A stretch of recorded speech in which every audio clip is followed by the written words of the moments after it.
এ বিষয়ে খোঁজ খবর রেখেছেন সহকর্মী আজিজুর রহমান কিরণ। এই মুহূর্তে সরাসরি যুক্ত হচ্ছেন তিনি। কিরণ, স্বাগত জানাচ্ছি আপনাকে। শুরুতেই জানতে চাই, ভুক্তভোগী ভিসা প্রার্থীদের মূল অভিযোগ কি? ভিসা প্রার্থীদের মূল অভিযোগটা হচ্ছে তারা যে ওয়ার্ক পারমিট বা তারা যেটাকে নুলস্তা বলে, এই নুলস্তা তারা সংগ্রহ করে কিন্তু ইটালিয়ান কোনো প্রবাসীর কাছ থেকে, অর্থাৎ তাদের আত্মীয় পরিজন তাদের কাছ থেকে। সেটা সংগ্রহ করার পর এটা সংগ্রহ করতে গিয়ে তাদের কিন্তু মোটা দাগের টাকা দিতে হয়। অর্থাৎ এখানে দুটো প্রক্রিয়া আছে, একটা হচ্ছে কৃষি ওয়ার্ক পারমিট, আর একটা হচ্ছে সাধারণ কর্মী ওয়ার্ক পারমিট। এই 15 থেকে 18 লাখ 20 লাখ এরকম টাকা লাগে এই ওয়ার্ক পারমিটটি সংগ্রহ করতে। সেটি তারা সংগ্রহ করে, এটি কিন্তু কোনো এজেন্সির মাধ্যমে নেই, তারা স্ব উদ্যোগেই নিজেরাই কাগজপত্রগুলো জমা দেয় ভিএসএফ এর কাছে। ভিএফএস হচ্ছে এখানে একটা ভিএফএস গ্লোবাল, তারা একটা থার্ড পার্টি, তারা হচ্ছে ভিসা প্রসেসিংয়ের একটা ফি নেয়। সেই 16,000, নর্মাল আপনি যদি চান তাহলে 16,000 টাকা ফি নেয়, আর যদি আপনি ভিআইপি চান সেক্ষেত্রে 19,000 টাকার বেশি একটা ফি নেয়। সেই ফি নিয়ে তারা কিন্তু একটা রিসিট সরবরাহ করে, যেখানে বলা হয় যে 90 দিনের মধ্যে এই প্রক্রিয়াটা সম্পন্ন করা হবে। অর্থাৎ সে ভিসা পেলেও তাকে 90 দিনের মধ্যে জানানো হতে পারে, অথবা ভিসা রিফিউজ হলেও 90 দিনের মধ্যে জানানো হবে। ভিএফএস এই কাজটা করে, এটা হচ্ছে তারা দূতাবাসে, ইতালির দূতাবাস যে আছে সেই দূতাবাসে কিন্তু এই কাগজগুলো জমা দেয়। দূতাবাস সেখান থেকে ভিসাটা ফাইনালি প্রক্রিয়াজাত করে, অর্থাৎ তারা কাউকে ভিসা দিবে কি দিবে না এটার এখতিয়ার কিন্তু একান্তই তাদের। এখন এখানে আমরা গিয়ে যে সমস্যাটা দেখতে পাচ্ছি সেটা হচ্ছে তারা কিন্তু দীর্ঘদিন ধরে আন্দোলন করছে, অ্যাম্বাসির সামনে তারা মানববন্ধন করেছে, পররাষ্ট্র মন্ত্রণালয়ে তারা বিবৃতি দিয়েছে, এবং ভিএফএস এর নিচে কিন্তু তারা অবস্থান করে প্রায় যে শেষ আশায় যে আমার পাসপোর্টটা আমি পেলাম কিনা, ভিসা পেলাম কিনা। ভিসা না পেলে আমি যদি পাসপোর্টটাও পাই তাহলেও কিন্তু সে হয়তো অন্য কোথাও আবেদন করতে পারে। এখানে আমরা গিয়ে আরেকটা জটিলতা দেখেছি যে অনেকেরই কিন্তু একটা ভিসা আছে, অর্থাৎ মনে করেন আপনি মধ্যপ্রাচ্য থেকে এসেছেন, আপনি একটা ভিসা আছে, আপনার 6 মাসের মেয়াদ আছে ভিসার, আপনি চিন্তা করলেন যে আমি ইটালিতে যাব 15 লাখ টাকা খরচ করে বেটার লাইফের আশায়। সে কিন্তু ওই ভিসা সহই এখানে জমা দিয়েছে। পক্ষান্তরে সে পেল কি 10 মাসের মধ্যে বা 9 মাসের মধ্যে, কারো 18 মাস আছে, কারো 20 মাস আছে, সে কোনো সুরাহার তো কোনো জবাব পেলই না, এবং তার পাসপোর্টটাও কিন্তু তাদের কাছে আটকা। এর ফলে হচ্ছে কি যে অভিবাসন প্রত্যাশী এই ভিসা আবেদন করেছিল, ভিসা প্রত্যাশা করেছিল, সে কিন্তু 2টা ভিসাই হারালো। অর্থাৎ সে এখানেও ভিসা পেল না, এবং সে আগে যে কাজে ছিল সেই কাজও কিন্তু সে হারিয়েছে। এই ধরনের একটা বড় ক্রাইসিস আমরা দেখতে পেয়েছি, এবং তারা অভিযোগ করেছে। এখানে মজার ব্যাপার হচ্ছে ভিএফএস এর পক্ষ থেকে বা ইতালিয়ান দূতাবাসের পক্ষ থেকে যে তাদের আশ্বস্ত করা হবে, এই বিষয়ে কিন্তু তাদেরকে আশ্বস্ত করা হচ্ছে না যে আপনারা পাবেন। বা আমরা যেটা দিয়েছি দায় সারাভাবে ভিএফএস এর পক্ষ থেকে তাদের ওয়েবসাইটে একটা 22 এপ্রিল একটা ঘোষণা দেওয়া হয়, যেখানে বলা হয় যে 2 মে থেকে ভিসার যে যারা আছে এরা অপেক্ষা করবে, এবং এদেরকে ধৈর্য ধরার আহ্বান জানানো হয়েছে, যাতে তারা ভিসা পাবে কি পাবে না এটা হচ্ছে তারা প্রক্রিয়ার মাধ্যমে জানাবে। কিন্তু আগের এই যে 10 মাস 8 মাস বা 1 বছর 2 বছর আগের যে প্রক্রিয়া, তারা কিভাবে আসবে সেটা জানে না। এখানে আরেকটা মজার বিষয় হচ্ছে যে আপনি এই 10 মাস 8 মাসের পর অ্যাপয়েন্টমেন্ট নিয়ে যে ভিসা প্রক্রিয়া জমা দিলেন, তারা কিন্তু একটা রেজাল্ট পেয়ে যাচ্ছে, অর্থাৎ ভিসা পেলো কি পেলো না, পাসপোর্ট পেয়ে যাচ্ছে। কিন্তু আগের যেই লটটা আছে এরা কিন্তু একেবারেই অন্ধকারে, যে আপনি ভিসা পাবেন কি পাবেন না। আমি এমন কয়েকজনের সঙ্গে কথা বলার সুযোগ হয়েছে যে এখানে জমা দিয়ে কিস্তির টাকা দিয়ে বিভিন্নভাবে ধার দেনা করে সে এখানে টাকাটা জমা দিয়েছে। জমা দেওয়ার ফলে সে যে এখন অন্য কোনো কাজ করবে সেটাও করতে পারতেছে না। কেউ বাইক চালাচ্ছে, কেউ গাড়ি চালাচ্ছে, কেউ খুব মানবেতর জীবনযাপন করছে।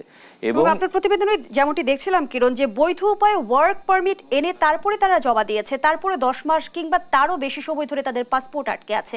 এখানে কাদের গাফিলতি দেখছেন বা মূল দায় কার? এখানে একটা দায় হচ্ছে ভিএফএস এর, অর্থাৎ ভিএফএস যে রিসিটটা দিয়েছে তাদেরকে 90 দিনের মধ্যে তাদেরকে জানানো হবে। এখানে একটা বড় বিষয় হচ্ছে তাদের, যে তারা জানাবে যে আমরা এই প্রক্রিয়ায় ভিসাটা পেলাম কি, দিতে পারলাম কি দিতে পারলাম না। এবং দ্বিতীয় আরেকটা বিষয় হচ্ছে বড় দায় কিন্তু দূতাবাসের, কারণ দূতাবাসই ভিসাটা ইস্যু করবে। দূতাবাস থেকে আনুষ্ঠানিকভাবে না অনানুষ্ঠানিকভাবে বলা হচ্ছে যে 20,000-এর বেশি ওয়ার্ক পারমিট ভুয়া, অর্থাৎ বৈধ না। এখন ওয়ার্ক পারমিট তো সে কিনেছে, সে কারো কাছ থেকে, আত্মীয় পরিজনের কাছ থেকে কিনেছে। মজার ব্যাপার হলো এখানে আত্মীয় স্বজন পরিজনদের কাছ থেকে কেনার কারণে সে যে তাকে ধরবে যে তুমি আমার টাকাটা নিয়েছো, 15 লাখ টাকা নিয়েছো, আমাকে টাকাটা ফেরত দাও, কিন্তু সে তো কোনো রেজাল্ট পাচ্ছে না এখান থেকে, বাংলাদেশ থেকে, যে সে ভিসাটা পেলো কি পেলো না, রিফিউজ হল। ওরা বলছে তুমি তো আমার ভিসা তো ঠিক আছে, আমি তোমাকে যে ওয়ার্ক পারমিট দিয়েছি ওয়ার্ক পারমিট তো ঠিক আছে, ওয়ার্ক পারমিট যদি তোমাকে ডিনাই করতো তাহলে আমি তোমাকে টাকা ফেরত দিতাম। সে কিন্তু দুই দিকেই ক্ষতির সম্মুখীন।